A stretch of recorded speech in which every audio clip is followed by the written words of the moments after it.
We have been bringing the heat here lately, baby, here on Budget Lawns. And we're bringing some more of the smoke today. Oh my God! Okay, it's happening.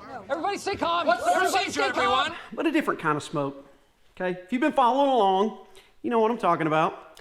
I will leave a link to the more recent video below, but I'm gonna let that fire settle down just a little bit today, okay?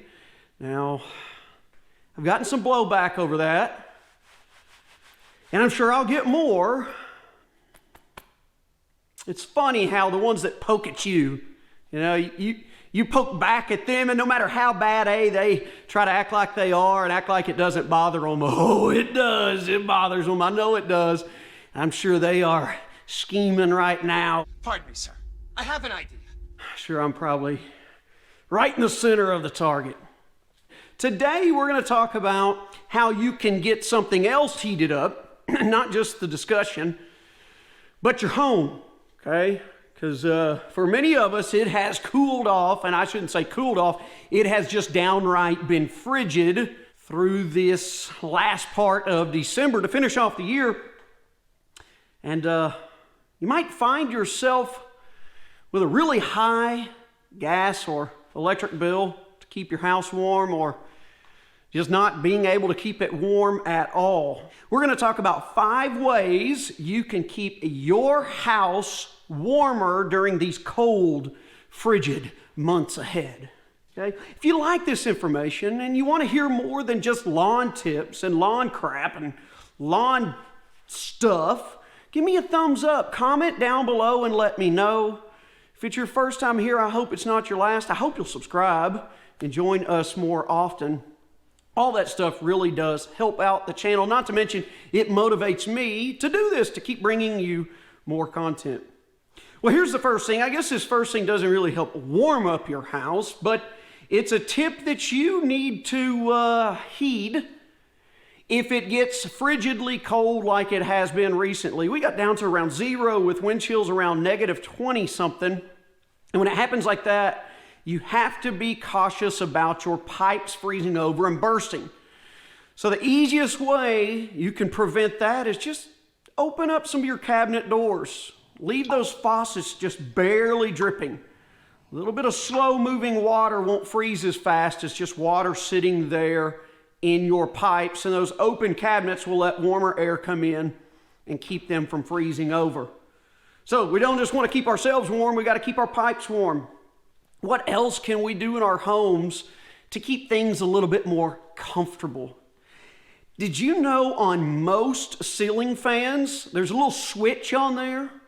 And if switched in one position, it spins one way to blow air down to keep you cool, especially in the warmer to hot spring and summer months.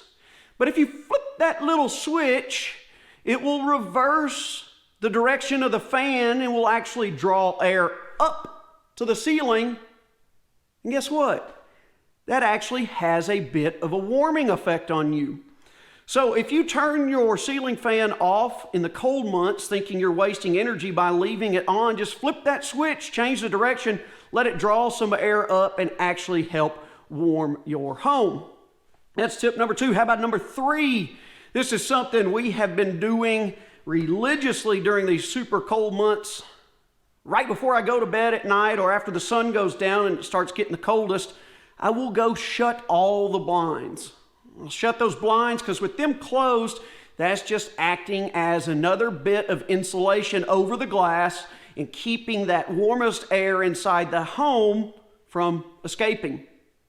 Okay? And then when I wake up the next morning, the first thing I do is what? Yes, I open the blinds, because when those blinds are open, they're letting all that sunshine and radiant heat that might be coming from the sun find its way through the glass and warm up your home naturally. So close the blinds and the curtains and the shades at night and open them up in the morning to let that sunshine in for some natural warmth. There's 3 things. How about number 4? Now, this is probably the most debated topic in your home, whether it be with your significant other, your kids, or whoever else stays in your house. Who touched the thermostat? And that is, what setting or temperature should you leave the thermostat at? Now, when I tell people what my family does, they just can't believe it. In the summertime, it is left at 78 degrees for the air conditioner. Wintertime, we drop it 10 degrees to 68 degrees. You know, I said it there for a reason. I know, that sounds crazy. It sounds like the house is freezing in the winter and way too hot in the summer. But did you know 78 in the summer for the air conditioner and 68 in the winter for your heater are your two most energy efficient settings on your thermostat? So, it will not only keep your house a comfortable enough temperature, in my opinion, it will also save you lots of money. The money is mine. I have the money is mine. With the gas bill the way it has been for the last 2 winters, guess what? I'm doing everything I can to pinch a couple pennies. All right, here's your 5th and final tip. This is one folks like to do because they think that if they do this, it's just going to push all that heat from those unwanted rooms through the ductwork and spit it out into the rooms and parts of their homes that they do want it.